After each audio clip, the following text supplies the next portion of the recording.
कल हम लोग प्रकाश के परावर्तन की मूलभूत घटनाओं के बारे में, मतलब जो कंडीशन थी, जरूरी थी चीजों करते हैं ना, वो हम लोग पढ़ चुके थे, है ना? क्लियर दिख रहा है इसमें? चल रहा है? हाँ, चलो ठीक। कल हम लोग भाई प्रकाश के परावर्तन की जो जरूरी कंडीशन थी उनको हम लोग पढ़ चुके थे, है ना? और उसी में हमको आगे बढ़ना है, ठीक? तो कल प्रकाश का परावर्तन,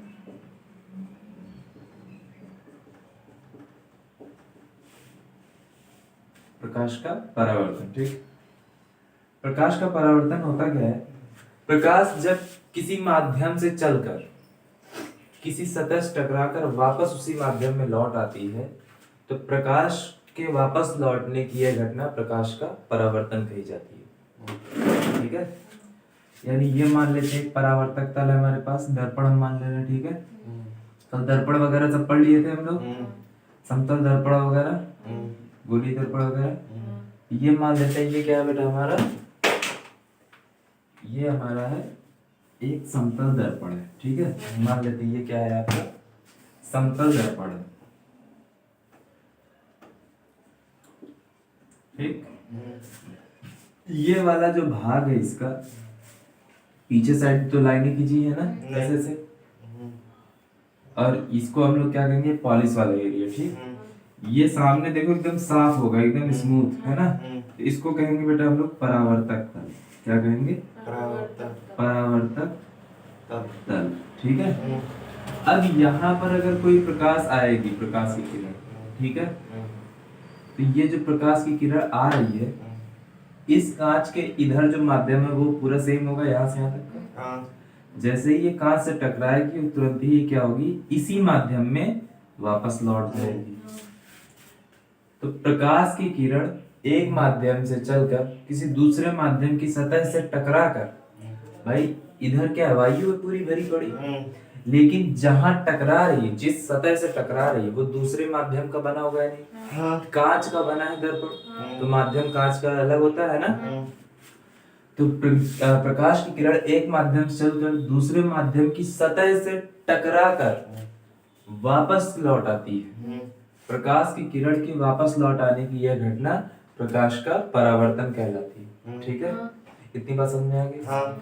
अब ये जिस बिंदु पर गिरा है, प्रकाश का परावर्तन मेरे ख्याल से इतना समझ में आ गया क्या होता है ना। प्रकाश की किरण वापस आ रही है, ठीक, इतना जरूर लिखना है।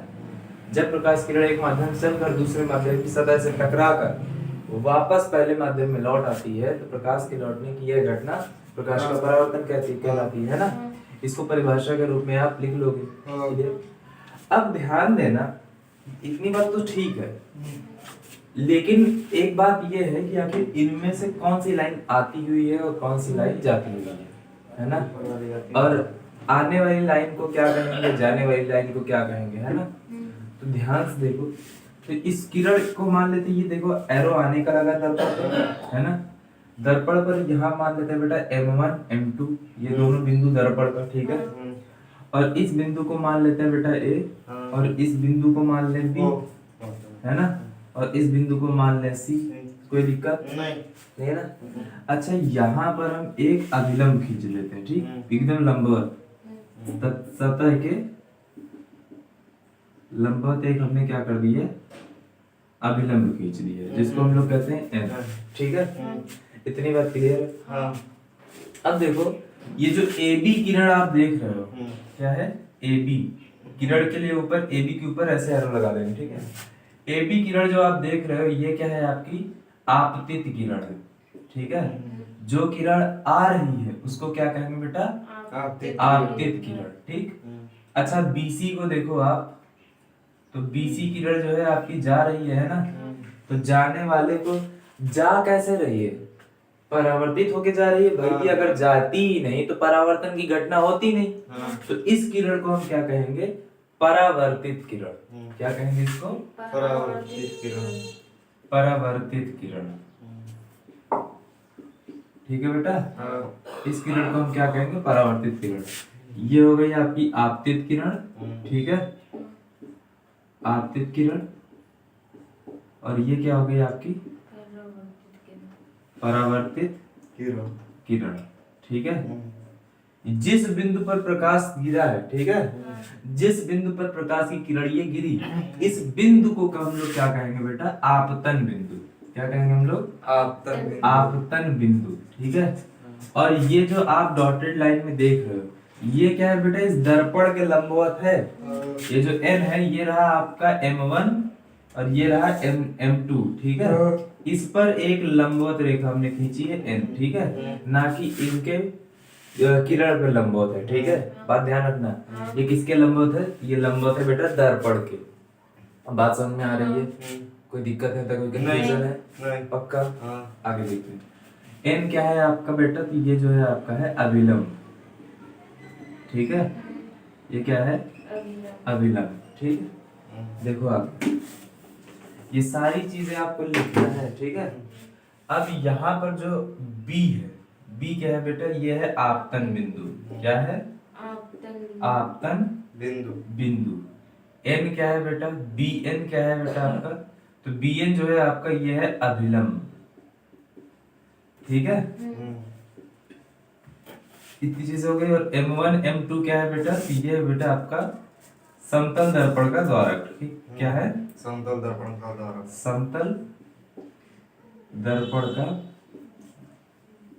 द्वारक, ठीक है। अब बात आती है द्वारक होता क्या है? द्वारक देखो, द्वार जानते हो, गेट है ना। यानी प्रकाश अगर m2 बिंदु से ऊपर आएगी तो क्या परावर्तन होगा? क्योंकि दर्पण है ही नहीं उसके ऊपर।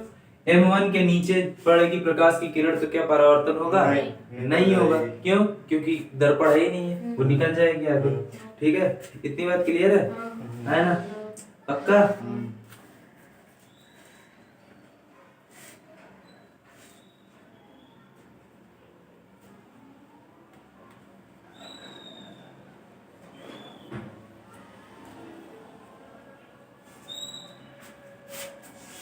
क्लियर है इतनी बात? अब आगे देखते हैं। समतल दर्पण हो गया। अब ध्यान से देखो, यहाँ पर A और N, AB और BN के बीच में कुछ ना कुछ कोण बन रहा है ना। इसको हम कह देंगे I और इसको कह देंगे R, ठीक है। ध्यान देना, ये जो कोण ABN है, ठीक है, जिसको हम लोग कह रहे हैं I, क्या कह रहे हैं? कोण I। तो इसका नाम क्या है? बेसिकली इसका नाम है बेटा आपतन कोण, ठीक है। आपतन कोण नाम क्यों है बेटा? तो क्योंकि ये आपतन क्या कहते हैं, आपतित किरण और अभिलंब के बीच में बन रहा है, ठीक है। आपतित किरण और अभिलंब के बीच में बना कोण क्या कहलाएगा बेटा? आपतन कोण, ठीक है। क्लियर? और यही चीज आपका देखो तो NBC है ना, ये हम दिखा रहे हैं बेटा कोण R से। ये बेटा अभिलंब और परावर्तित किरण के बीच में बना कोण है ना। तो इसको हम क्या नाम देंगे? परावर्तन कोण। क्या नाम देंगे इसको? इसको नाम देंगे बेटा हम लोग परावर्तन कोण। क्लियर है? समझ में आ रही बात? है पक्का? कोई दिक्कत कंफ्यूजन है? आपतन कोण परावर्तन कोण में इतने ही घटक इसमें काम करने वाले समतल दर्पण में, समतल दर्पण में अब आपका प्रकाश का परावर्तन खत्म होता है। अब बात आती है परावर्तन के नियम हैं क्या, है ना भाई। परावर्तन तो यहाँ हो गया, ठीक है ना। अभी हम लोग कुछ देर पढ़ेंगे गोलीय दर्पण द्वारा प्रकाश का परावर्तन, है ना। लेकिन परावर्तन के नियम हैं क्या? तो परावर्तन के दो नियम होते हैं, ठीक है। ध्यान देना, प्रकाश का परावर्तन जब बोर्ड में आपके क्वेश्चन पूछा जाएगा तो ये चीज ध्यान दो, ठीक। प्रकाश का परावर्तन बोर्ड में पूछा जाएगा तो संभावना इसी में ऐड कर दे कि परावर्तन के नियम भी लिखिए, ठीक है। परावर्तन के नियम भी लिखिए, ठीक है, नियम लिखिए। क्लियर? तो नियम होते कितने हैं और कौन से होते हैं तो इसको भी देख लेते हैं ना। अच्छा, ये दोनों हैं बिल्कुल आसान, ठीक है। तो नियम क्या है इनके? ठीक है, परावर्तन का नियम, ठीक, परावर्तन का नियम। क्लियर? पहला नियम क्या है? अच्छा ध्यान से देखो, इसमें जितनी भी चीजें देख रहे हो ये क्या अलग अलग तल पर है? एक ही तल पर है, एक ही तल पर है। आपतन बिंदु भी एक ही तल पर है ना। तो बस इसी को बता देना पहले, क्या? आपतित किरण परावर्तित किरण तथा आपतन बिंदु पर खींचा गया अभिलंब तीनों एक ही तल पर है। क्लियर है? ऐसा तो है नहीं कि भाई जो अभिलंब है वो दूसरी जगह पर खींचा हुआ है, तीनों एक साथ ही हैं, है ना? तो हम क्या कहेंगे कि आपतित किरण, परावर्तित किरण। अच्छा, आपतित किरण पूरा ना लिख करके हम यहाँ नंबर लिख दें, है ना? तो A B vector, A B है ना, बी सी और बी एन, है ना, तीनों एक ही तल पर है ना? ये क्या है? पहला नियम। ठीक, आप क्या लिखोगे? आपतित किरण, परावर्तित किरण तथा ये इसकी जगह क्या लिखोगे? आपतन बिंदु पर। ठीक है, आपतन बिंदु पर खींचा गया अभिलंब। ठीक है, तीनों एक ही तल पर है। ठीक है, क्लियर इतनी बात? इस बी एन की जगह तब यहाँ पर लिख देना बी एन ब्रैकेट में। क्लियर इतनी बात? तो पहला नियम हो गया। दूसरा नियम क्या कहता है? दूसरा नियम आपका कहता है कि ये जो आपतन कोण है ना बेटा, ये वाला जो आपका आपतन कोण बन रहा है, ठीक है, आपतन कोण तथा परावर्तन कोण ये दोनों ही क्या है आपके? एक दूसरे के सदैव बराबर रहते हैं। क्लियर? आपतन कोण तथा परावर्तन कोण सदैव एक दूसरे के बराबर होते हैं। तो यहाँ पर कोण आई बराबर कोण आर। अब इसके नोट्स बनाने हैं प्रॉपर। ठीक है, ये टॉपिक जितना भी हम लोगों ने कवर अप किया है, ठीक है, प्रकाश का परावर्तन और परावर्तन का नियम, है ना, ये दोनों बोर्ड में पूछा जाता है। ठीक है, नियम आपका फिक्स से पूछा जाना है। ठीक है, प्रकाश का परावर्तन और प्रकाश के अपवर्तन में कभी कभी दोनों पूछ लेता है और कभी कभी जो है किसी एक के बारे में पूछता है। ठीक है, ये चीज ध्यान देना है हम लोगों को कि ये आपका याद रहे। ठीक है, अब ये आपका काम होगा इसको याद करना। ठीक है, चल रहा, बंद हो गई पक्का? तो इतनी चीज क्लियर हो गई, है ना? अब हम लोगों ने कल ही पढ़ लिया था भाई, प्रकाश का परावर्तन कितने प्रकार का होता है? तो दो प्रकार का होता है, नियमित और अनियमित, यानी कि रेगुलर और इरेगुलर। अनियमित समतल पृष्ठों द्वारा होता है। ठीक है, और अनियमित प्रकाश का परावर्तन उबड़ खाबड़ जगह यानी खुरदुरे परावर्तनों से होता है। ठीक, जैसे पानी की लहर। तो अब सोचो, लहर अगर पानी की आ रही तो उसमें प्रकाश का जो परावर्तन होगा, है ना, वो नियमित होगा या अनियमित होगा? अनियमित, क्योंकि लहर का फिक्स नहीं है, वो अभी ऊपर गई फिर नीचे चली गई, है ना, चेंज हो जाएगी उसकी दिशाएं, है ना। परावर्तन की जो कोण होंगे बार बार बदलते रहेंगे, है ना। समझ में आ रही बात? परावर्तन के नियम हो गए प्रथम नियम, द्वितीय नियम, है ना। अब देखो प्रकाश की उत्क्रमणीयता। प्रकाश की उत्क्रमणीयता क्या है यार? अगर प्रकाश इधर से आ रहा है तो इधर जा रहा है। अच्छा, इधर से जब जाएगा प्रकाश, है ना, तो इधर से इसी रास्ते पर इधर से जाएगा या नहीं जाएगा? क्योंकि भाई परावर्तन का नियम तो वही रहने वाला है ना, परावर्तन का नियम तो बदलेगा नहीं। जैसे आपतित किरण, परावर्तित किरण तथा आपतन बिंदु पर खींचा गया अभिलंब तीनों एक ही तल पर होते हैं। तो भाई साहब जब इधर से गई प्रकाश किरण तो आपतित किरण ये बन गई, परावर्तित किरण ये बन गई, आपतन बिंदु पर खींचा गया अभिलंब ये हो जाएगा, है ना।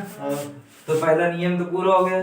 दूसरा, आपतन कोण बराबर परावर्तन कोण, कि ये जो जा रही है प्रकाश किरण तो आर किसके जैसा बन जाएगा? आई के जैसा, और आई आर के जैसा, और होंगे दोनों बराबर, तो कोई दिक्कत तो होगी नहीं। यानी प्रकाश अगर इसी मार्ग पे आई है तो जिस मार्ग से पहले आई थी उस मार्ग से वापस चली जाएगी, है ना। तो यही घटना क्या है? प्रकाश की उत्क्रमणीयता, कि वो अपने जिस रास्ते पर आई थी अगर उसी रास्ते से हम वापस भेजना चाहे तो उसी रास्ते से वापस जाती है, नहीं तो वापस चली जाएगी। और इसी घटना क्या कहते हैं? प्रकाश की उत्क्रमणीयता। बात समझ में आई? क्लियर है?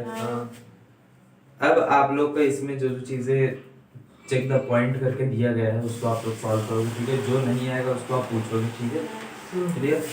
अब आता है प्रतिबिंब, ठीक है। प्रतिबिंब क्या होता है? जैसे आप कल मैंने डिस्कस किया था ना, प्रतिबिंब क्या होता है? छाया या परछाई, ठीक है, छाया या परछाई, क्लियर। ध्यान देना, छाया या परछाई कहना यहाँ पर थोड़ा सा गलत होगा, ठीक, क्योंकि छाया या परछाई हमेशा हमारी छाया बनती है, ठीक है।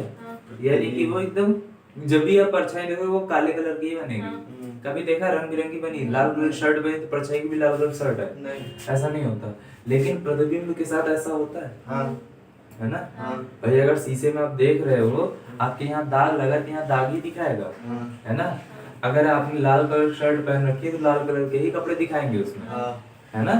कभी आप मिरर में देखे होगे, दर्पण में, तो चीज नोटिस किए होगे, है ना।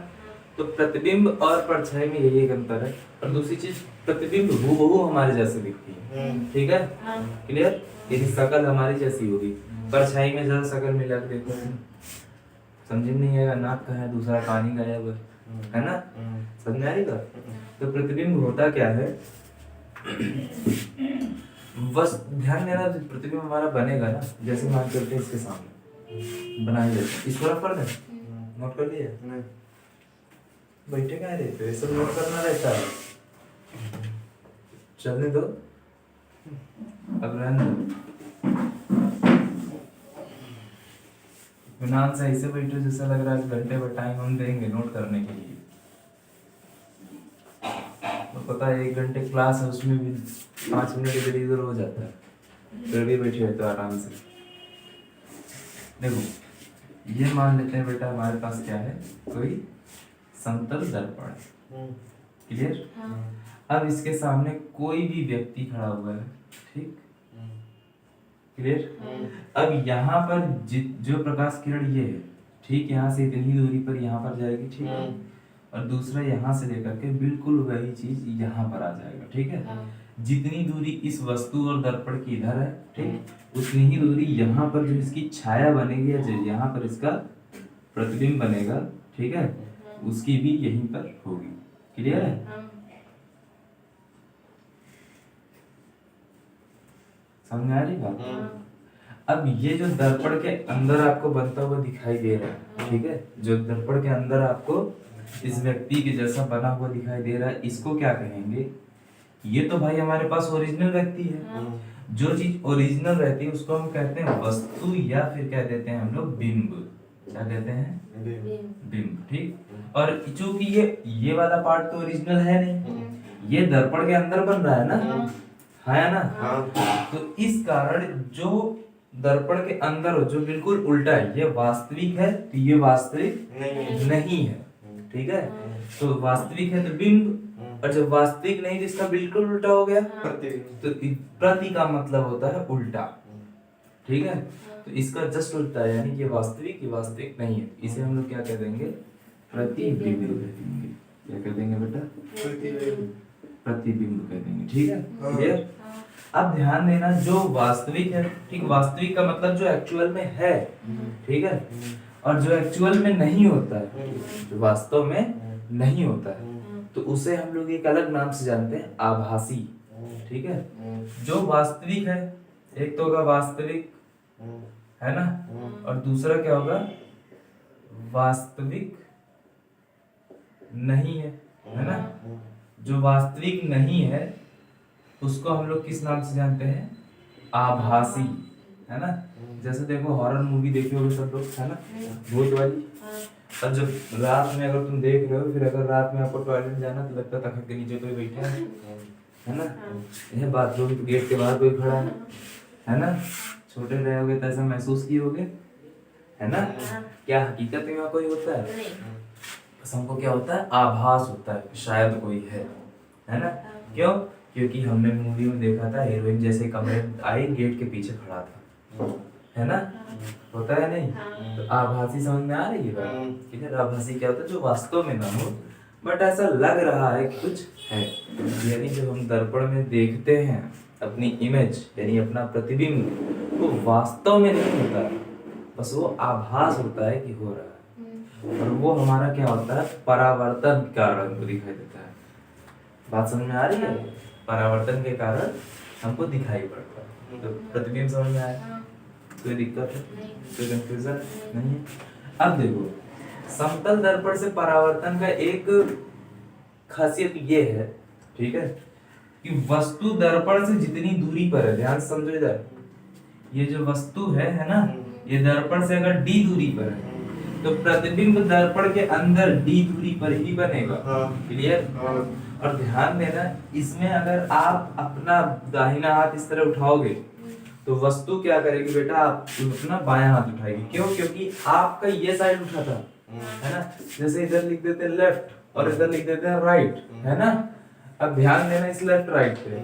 अगर हम ऐसे खड़ा उठा रहे हैं हाथ तो क्या हो रहा है, बोर्ड के हिसाब से हम अपना लेफ्ट हैंड उठा रहे हैं। लेकिन जब आप दर्पण में देखोगे, है ना भाई, ये लेफ्ट हो गया ना।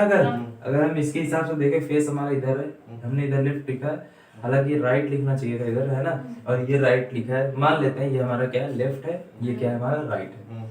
अगर हम इधर लेफ्ट अपना उठाएंगे हाथ, तो आप मिरर में देखोगे कि मिरर भी अपना यही हाथ उठाएगा, जबकि इसको हमने क्या मान रखा था, अभी राइट मान रखा है ना। क्लियर? इसको हमने क्या मान रखा था, राइट। तो ये क्या हो गया, बिल्कुल उल्टी चीजें कर रहा है ना। यानी अगर हम आगे जाएंगे तो दर्पण को, प्रतिबिंब को आगे जाने के बजाय वो पास आने लगता है ना। कभी शीशा लेना, ऐसे करके देखना, है ना, खाली नाक ही दिखाई पड़ेगी पूरे दर्पण में, ठीक है, और दिखेगी भी नहीं, इतनी नजदीक से देख भी नहीं पाओगे। तो इतनी बात समझ में आ गई? क्लियर है? अब प्रतिबिंब दो प्रकार के होते हैं बेटा, पहला होता है आभासी, दूसरा होता है वास्तविक, ठीक है। अब ध्यान देना, यहाँ पर प्रकाश की किरणें क्या मिल रही हैं। देखो, प्रतिबिंब जो होता है वो दो प्रकार का होता है, एक होता है वास्तविक, एक होता है आभासी, ठीक है। जिस प्रतिबिंब को, अच्छा ये बताओ, बाजीराव मस्तानी किसने किसने देख रखी है मूवी? देखिए, नहीं देखी? बहुत अच्छी बात है ना। देखना, अगर टाइम मिले तो उसमें शीश महल की कमल महल ऐसे कुछ नाम रहता है ना। उसका सीन देखना उसमें, है ना। सीन में क्या है, उसमें आप देखते हो ना कि वो जैसे ही एंटर करता है, ठीक है, एक महल होता है बेसिकली, ठीक, बाजीराव का एक महल बनवाया जाता है बाजीराव की जीत की खुशी में, है ना। और उनकी बाजीराव वाइफ की जो पहली वाइफ का नाम होता है, उनका नाम होता है काशीबाई। क्या होता है नाम उनका? काशीबाई, ठीक। जब वो महल बनता है तो उसका स्ट्रक्चर कुछ ऐसे बनाए जाते हैं, दर्पण वगैरह लगा करके, कि बीच में एक कमल बना देते हैं, ठीक है, बीच में एक कमल बना देते हैं, यानी फूल बना देते हैं, ठीक है, मान लेते हैं। और यहाँ को रख देते हैं दर्पण, क्या रख देते हैं, दर्पण, ठीक है। और इस कमल के बीच में जो भी व्यक्ति खड़ा होगा, ठीक है, तो यहाँ से प्रकाश इस कांच पर टकराएगा, यानी इस दर्पण पर टकराएगा। और ये दर्पण जो है ना, चूंकि ये महल किसके लिए बना है, बाजीराव मल्हार के लिए, ठीक है, बाजीराव जी के लिए बना हुआ है, ठीक है। और सबको पता है कि भाई इसमें बाजीराव ही रहेंगे, क्लियर। अब यहाँ पर वही खड़े होंगे, बाकी कोई खड़ा नहीं होगा, तो उनको उनकी वाइफ देख सके दरबार में, उनकी वाइफ उनको देख सके। भाई दरबार पहले क्या होता था कि जब दरबार लगता था तो लेडीजें जो है नहीं बैठती थी, या बैठती भी थी तो वो लेडीजें बैठती थी जो बहुत बुजुर्ग हो चुकी हैं, ठीक है, यानी कि जो राजा की मामा है या दादी वादी है, ठीक, ऐसे कभी कभी वो लोग बैठ जाती थी, ठीक। अब चूंकि ये यंग लेडी है काशीबाई, ठीक, तो भाई आप इनका व्यवस्था क्या की गई है कि यहाँ पर अगर बाजीराव खड़े होते हैं तो उनसे उनका जो प्रतिबिंब है दर्पण बनेगा। और दर्पण में बनने के बाद कभी तुमने ये देखा है कि लाइट जैसे ही रखी, ठीक, शीशा लेके तुमने कभी न कभी ऐसे किया ही होगा सर्दियों में छत पे, है ना। अब उसमें तुमको दिख रहा है, दूसरी चीजें दिख रही है, लेकिन प्रकाश का परावर्तन भी हो रहा है, होता है नहीं होता है। तो उसी तरीके से यहाँ से एक लाइट को कहाँ भेज देते थे बेटा, ये काशीबाई के कमरे में। कहाँ पर? काशीबाई के कमरे में, ठीक है, क्लियर। उनके कमरे में जो है यहाँ पर एक रखा रहता था पानी से भरा बर्तन। क्या रखा रहता था? पानी से भरा बर्तन। और यहाँ पर एक लगा होता है पर्दा। क्या लगा होता है? पर्दा, ठीक है, क्लियर। अब यहाँ पर अगर बाजीराव खड़े होते हैं, ठीक है, तो दर्पण में क्या होता है, इनका प्रकाश, इनका जो है प्रतिबिंब बनता है, ठीक, और उसके बाद वो सीधा परावर्तित होके कहाँ जाता है, इस कांच पे पड़ता है, और इस पानी पड़ता है। इस पानी से परावर्तन के पश्चात क्या होता है, इस पर्दे बनता है, पर्दे पर चित्र उनका बन जाता है, ठीक, हूबहू रंगीन, ठीक है। तो क्या बन रहा है, बाजीराव इस फूल पर खड़े हैं, यहाँ से इनका प्रतिबिंब क्या बन रहा है बेटा, इस दर्पण में बन रहा है। उसके बाद दर्पण में प्रतिबिंब परावर्तित होकर के कहाँ बन रहा है? इसमें बन रहा है, पानी में। और पानी से परावर्तित होकर कहाँ बन रहा है बेटा? आपका पर्दे पर। तो जिस प्रतिबिंब को, ठीक है, जिस प्रतिबिंब को पर्दे पर हम प्राप्त कर सकते हैं उसे कहते हैं वास्तविक प्रतिबिंब, और जिसको पर्दे पर प्राप्त नहीं कर सकते उसे कहते हैं आभासी प्रतिबिंब। समझ में आई बात? प्रतिबिंब क्या है? वास्तविक प्रतिबिंब क्या है? परावर्तन या अपवर्तन के पश्चात जिस प्रतिबिंब को हम पर्दे पर प्राप्त कर सकते हैं वो क्या है? हमारा वास्तविक। और परावर्तन या अपवर्तन के पश्चात जिस प्रतिबिंब को पर्दे पर प्राप्त नहीं कर सकते उसे कहते हैं हम लोग आभासी प्रतिबिंब। इतनी बात समझ में आ गई? क्लियर है? इसी में देखना काफी अच्छा सीखना है, इसमें परावर्तन का काफी अच्छा आपको सीखने को मिलेगा। ठीक है, वो बताते भी उसी तरह है। ठीक है, समझ में आ रही बात? चलो आगे देखते हैं, अगला क्या है?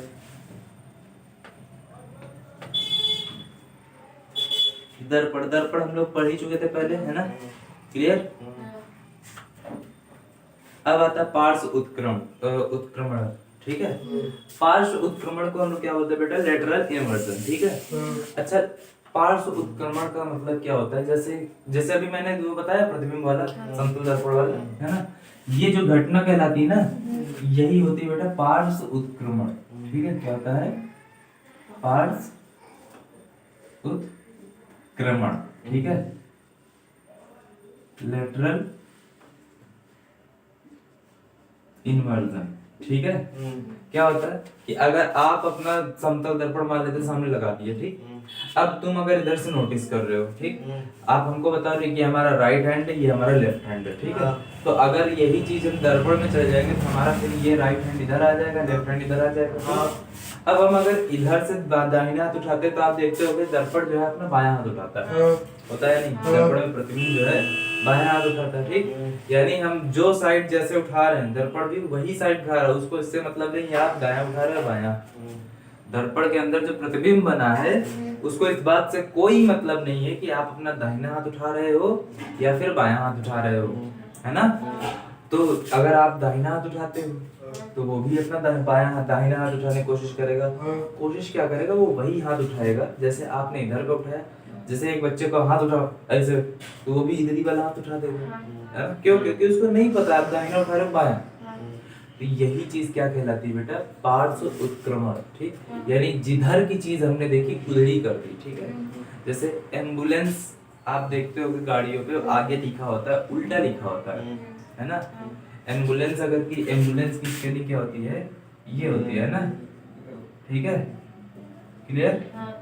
एम्बुलेंस की स्पेलिंग ये होती है। तो ये क्या लिखा होता है? ए एम, है ना?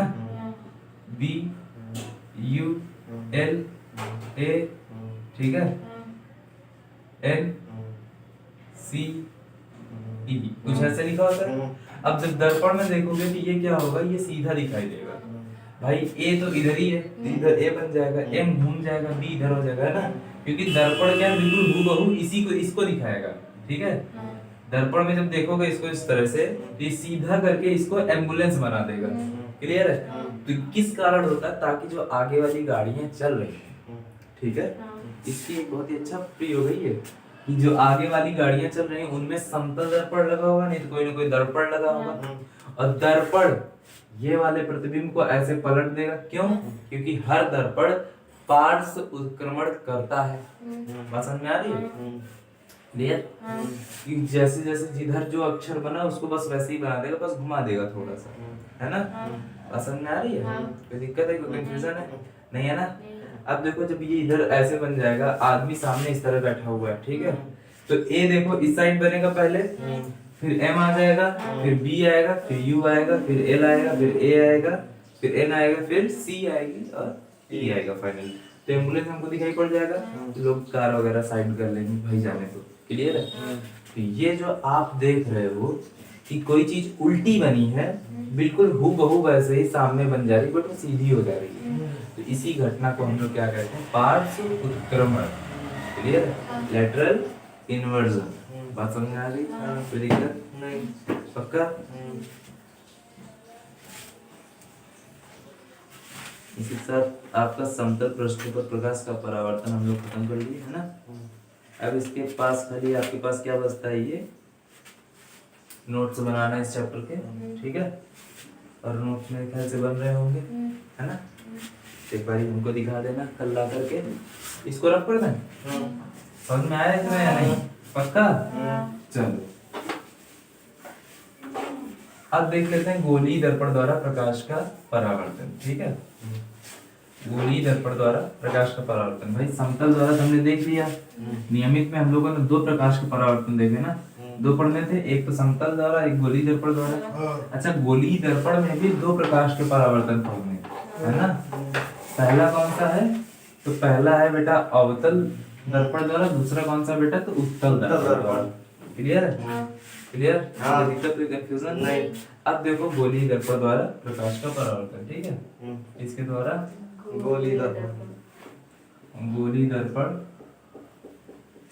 द्वारा प्रकाश का परावर्तन, क्लियर है, कोई दिक्कत कोई कंफ्यूजन है नहीं है, आगे बढ़ जाए। अब देखते हैं गोलीय दर्पण में पहला है बेटा हम लोग का अवतल द्वारा, है ना, अवतल दर्पण द्वारा प्रकाश का परावर्तन, ठीक है। अवतल दर्पण आप जानते हैं, है ना। इसका जो परावर्तक तल होता है वो कैसा होता है, धंसा हुआ होता है ना। परावर्तक तल कैसा होता है, चल रहा है, बंद हो गया, चल रहा है। परावर्तक तल कैसा होता है बेटा, तो परावर्तक तल इसका दबा कह लो या फिर धंसा हुआ होता है, ठीक है। इसमें हमको परावर्तन के 6 भाग पढ़ने, कितने पढ़ने बेटा, 6 पार्ट पढ़ने, ठीक है, 6 भाग, यानी कि 6 प्रकार से 6 पोजीशन होगी वस्तु की, और प्रतिबिंब अलग अलग बनेगा, ठीक है, अलग अलग आकार का बनेगा, अलग अलग साइज में बनेगा, है ना, क्लियर, दूरी पर अलग रहेगा, और साथ में ही वास्तविक और आभासी का यहाँ पर हमको ध्यान रखना है इस चीज में, ठीक है। अब देखो पहला हम लोग देख लेते हैं इसमें, ठीक है।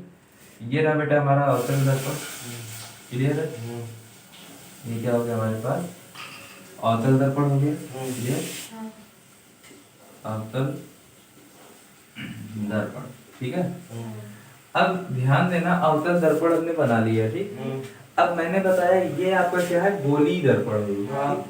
जैसे इसको हम किसी न किसी गोले को हम काट के बनाते हैं, ये बात समझ आया। इस गोलीय दर्पण को हम कोई ना कोई कांच का खोखला गोला काट के बनाते हैं, क्लियर। अब ये रहा हमारे पास कांच का गोला है, ठीक है। अब इसको हमने यहाँ से काट लिया इस तरीके से, तो काट लेंगे तो ध्यान देना कि ये पार्ट हमारा अलग हो जाएगा जो हमने इधर बना रखा है ना। अब ध्यान से देखो, ये जो गोला है ना, इसका कोई ना कोई केंद्र रहा होगा, है ना, और इसकी कोई ना कोई बेटा त्रिज्या भी रही होगी, है ना, क्लियर। अब जब इसको इस गोले को हम काट के दर्पण बना लेंगे, तो ये दर्पण जो है एक वक्र आ जाएगा, इसे ये क्या हो गया आपका, एक वक्र हो गया, क्लियर। और इसका ये साफ सुथरा तल क्या हो जाएगा, परावर्तक तल, है ना, परावर्तक तल। तो ध्यान से देखो, ये जो गोले में घुमाव है, इसका कोई ना कोई केंद्र बिंदु होगा या नहीं होगा, किसी न किसी गोले का भाग तो ये भी था। तो जैसे इस गोले का एक केंद्र है, एक त्रिज्या है, वैसे इसकी भी कोई ना कोई केंद्र होगा, कोई ना कोई त्रिज्या होगी, है ना। तो मान लेते हैं ये इसका सी बिंदु क्या है, इसका केंद्र है, क्लियर। सी और ये दर्पण का मध्य बिंदु, ठीक, इसको मान लेते हैं पी, ठीक है। पी क्या, पोल, पोल को बोलते हैं दर्पण का ध्रुव, क्लियर। तो C और P के बीच की दूरी को हम लोग क्या मान सकते हैं बेटा, केंद्र और दर्पण के सतह के बीच की दूरी को हम मान सकते हैं त्रिज्या इसकी, है ना। अब ध्यान देना, इस दर्पण का जो केंद्र है उसको हम क्या मान रहे हैं, C, ठीक है। और दर्पण की जो त्रिज्या है, अच्छा ये बताओ हमको, ये जो त्रिज्या है ये दर्पण की होगी या गोले की होगी, गोले की। और जो केंद्र होगा ये दर्पण का होगा या गोले का होगा, गोले का ही होगा, है ना, क्योंकि भाई दर्पण खुद एक गोले का भाग है।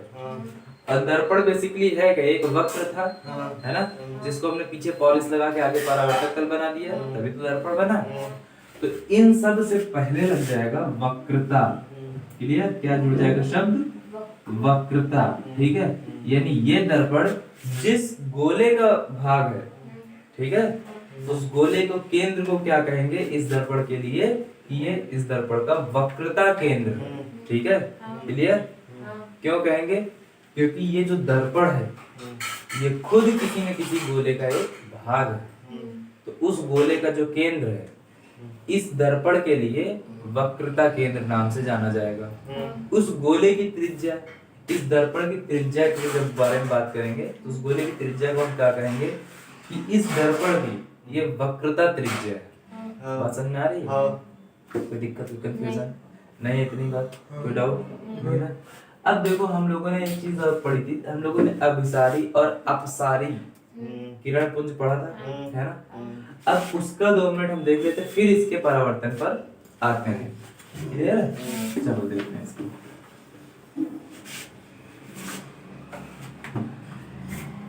देखो जो आपका अवतल दर्पण है ना बेटा, क्लियर? ये आपका क्या है? आपका ये अवतल दर्पण, ये है अवतल दर्पण। क्लियर? हाँ। अब यहाँ पर जब ये क्या है, इसकी एक मुख्य अक्ष है। क्लियर? ये क्या है बेटा? इसकी मुख्य अक्ष। ठीक है, क्लियर? अगर इस मार्ग पर कोई प्रकाश की किरण आती है तो ये वापस इसी मार्ग पर लौट जाती है। भाई इतनी चीज तो क्लियर हो गई। ये क्या है? इसका वक्रता केंद्र है। क्लियर है? कोई दिक्कत? इस वक्रता केंद्र से दर्पण के ध्रुव के बीच की दूरी को हम लोग क्या कहते हैं? वक्रता त्रिज्या कहते हैं। कोई दिक्कत नहीं? अब दर्पण के ध्रुव और वक्रता केंद्र को मिलाने वाली रेखा को हम लोग क्या कहते हैं बेटा? मुख्य अक्ष कहते हैं। ठीक है? C और P बिंदु को मिलाने वाली रेखा को हम लोग क्या कहेंगे? मुख्य अक्ष कहेंगे। ठीक? इस मुख्य अक्ष के समांतर जितनी भी प्रकाश किरण आएंगी, ठीक है, इस मुख्य अक्ष के समांतर जितनी भी प्रकाश किरण आएंगी परावर्तन के पश्चात किसी खास बिंदु से टकरा के वापस हो जाएंगी या नहीं होंगी? होंगे या नहीं? तो भाई परावर्तन होगा तो ध्यान देना, परावर्तन के वही दोनों नियम यहाँ भी काम करेंगे। कौन से? जो समतल दर्पण में हम लोगों ने देखे थे। ठीक है? आपतित किरण, परावर्तित किरण तथा आपतन बिंदु पर खींचा गया विलंब तीनों एक ही तल पर है। दूसरा क्या है आपका? आपतन कोण बराबर परावर्तन कोण। ठीक है? कोण आई जो होगा वो क्या होगा बेटा? कोण आर के बराबर होगा। इतनी बात क्लियर है? पक्का? अब देखो ये सारी तो है आपतित किरण। अब अभिलंब खींचने की बारी आती है। अगर इस बिंदु पर गिर रही प्रकाश किरण तो अभिलंब हम जब भी खींचेंगे तो जहां जो आपका आपतन बिंदु है, आपतन बिंदु को हम बेटा C से मिला देंगे। ठीक है? यानी वक्रता केंद्र से मिला देंगे डॉटेड लाइन। ठीक है? ये जब हम इसको C से हम मिलाएंगे ना बेटा तो क्या हो जाएगा? ये बन जाएगा बेटा आपका अभिलंब। ठीक है? ये क्या है आपका? तो ये है आपका अभिलंब। ठीक है? अब देखो यहाँ पर ये बन रहा है कोण आई। ठीक? तो इतना ही कोण हमको इधर बनाना पड़ेगा, है कि नहीं भाई? भाई इतना ही कोण हमको इधर बनाना पड़ेगा। अब परावर्तित किरण को हमें क्या करना पड़ेगा? कुछ इधर से भेजना पड़ेगा, नहीं है ना? कुछ इधर से इस तरीके भेजना पड़ेगा, क्योंकि भाई कोण आई अगर ये बन चुका है तो कोण आर भी बराबर मात्रा में बनेगा। तो ये इस तरफ से मुख्य अक्ष को इस बिंदु पर काटेगा। अब यहाँ पर देखो ये वाली बिंदु पर के लिए यहाँ पर फिर से अभिलंब जब आप खींचोगे तो क्या होगा? ये भाई कोण आई बन गया। अब इतने ही कोण पर हमें क्या करना पड़ेगा? इधर से एक लाइन फिर हमको खींचनी पड़ेगी, है ना? तो ये क्या हो गया? कोण आर बन गया। ये सारी परावर्तित किरणें हैं। ठीक है? तो एक चीज देख रहे होगे इन दोनों किरणों के लिए बनाया, ठीक, और ये दोनों किरणें एक ही बिंदु पर जाके मिल रही है मुख्य अक्ष पर, है ना? तो इसी तरीके से जितनी भी किरणें आप खींचे, जब परावर्तन बनाओगे ना इस तरीके पूरा अभिलंब वगैरह खींच खांच के, तो परावर्तन के पश्चात ये एक ही बिंदु पर मिलती हुई प्रतीत होंगी, मिलेंगी। ठीक है? प्रतीत नहीं होंगी, ये मिलेंगी, क्योंकि परावर्तन के पश्चात लौट कर मिल रही है। ठीक है? और हकीकत में मिलती हुई दिख रही है ना? तो मुख्य अक्ष के समांतर आने वाली प्रकाश किरण, ठीक है, मुख्य अक्ष के उत्तल दर्पण या अवतल दर्पण में मुख्य अक्ष के समांतर आने वाली किरण को, ठीक है, मुख्य अक्ष के समांतर आने वाली प्रकाश किरण, ठीक है, नोट कर लो इसको, प्रकाश किरण, ठीक है,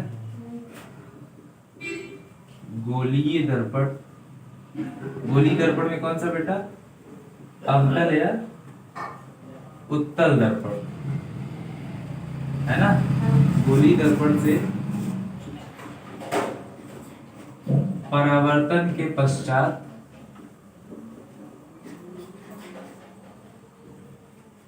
मुख्य अक्ष पर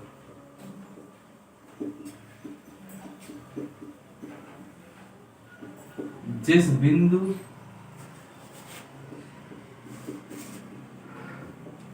पर मिलती हैं या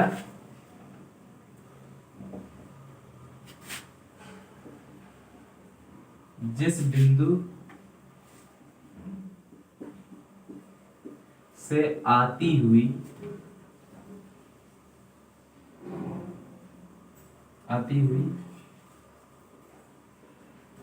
प्रतीत होती है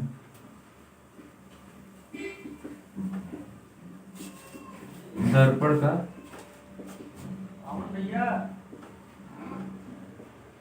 फोकस बिंदु कहते हैं। ठीक है, क्लियर है बेटा। अब देखो अवतल दर्पण में क्या हो रहा है, परावर्तन के बाद एक खास बिंदु पर मिल रहा है। अब इसी तरह उत्तल में अगर देखेंगे ना बेटा, है ना, ये दिख रहा है या नहीं, ठीक है, ये उत्तल दर्पण है। ठीक है, उत्तल दर्पण में अगर हम देखते हैं इसको,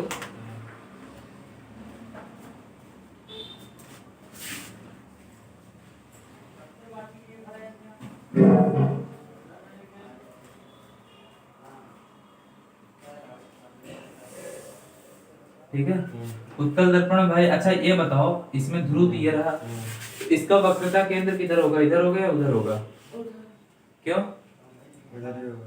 किधर होगा, इधर होगा, हैं, वक्र केंद्र उधर होगा ना, वक्रता केंद्र किधर होगा, इधर, मैं उधर, क्यों होगा, क्योंकि अगर हम गोला कंप्लीट करेंगे तो इधर ही साइड कंप्लीट होगा। ठीक है, ये मान लेते हैं वक्रता केंद्र। ठीक, इसको मिला देते हैं। ठीक है, इसको हम मिला देते हैं। ठीक, अब मुख्य अक्ष के समांतर जो भी प्रकाश किरण आएगी, इसमें जो हमारे पास अभिलंब खींचा जाएगा, वक्रता केंद्र से होकर खींचा जाएगा, तो कोण आई इधर बन रहा है, तो परावर्तन कुछ ऐसे होगा, है ना, कुछ ऐसे होगा परावर्तन, है ना, क्लियर है। इसी तरीके से इधर भी होगा कुछ,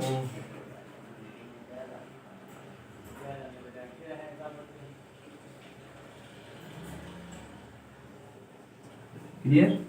अब अगर इन परावर्तित किरणों को जो बाहर जा रही हैं, ठीक है, इनको अगर पीछे बढ़ाएं तो किसी न किसी खास बिंदु पर मिलती हुई प्रतीत होंगी या नहीं मिलती होंगी, हैं? अच्छा ये बताओ, क्या ये किरणें वाकई मिल रही होंगी, हाँ, पता है क्या ये वाकई मिल रही है इस बिंदु पर, हाँ भाई। आप समतल दर्पण में अभी आप देखे थे, आप इधर खड़े हो, ठीक है, क्लियर, और आपका प्रतिबिंब इधर बन रहा है, क्या ये वाकई बन रहा था, आभासी बन रहा था, यहाँ पर मिलती हुई प्रतीत होंगी, बने मिलेंगी नहीं। ठीक है, यहाँ पर क्या होगा, मिलती हुई प्रतीत होंगी। ठीक, तो आप इन किरणों को जब वापस जाते हुए देखोगे, यहाँ पर खड़े तो लगेगा यार इधर से आ रही है, नहीं आ रही है। ठीक है, तो मुख्य अक्ष के समांतर आने वाली प्रकाश किरणें परावर्तन के पश्चात जिस बिंदु पर आती हैं या जिस बिंदु पर मिलती हैं या जिस बिंदु से आती हुई प्रतीत होती हैं, उस बिंदु को दर्पण का फोकस बिंदु कहते हैं। ठीक, ये पॉइंट क्या है बेटा, फोकस है दर्पण का, क्लियर है। ये क्या है आपका, दर्पण का फोकस है, क्लियर है। तो इसी कहते हैं मुख्य फोकस, क्लियर। अच्छा आज के लिए हम लोग इतना ही रखते हैं, ठीक, टाइम हो रहा है ना, तो बाकी क्लास कल करते हैं, क्लियर। चलिए, इतना ये फिगर वगैरह बना लेना, ठीक है। ध्यान देना, अभी यहीं से हमारा शुरू हो जाता है गोली दर्पण का परावर्तन, हाँ परावर्तन, ठीक है। चलो इसको बंद कर दो।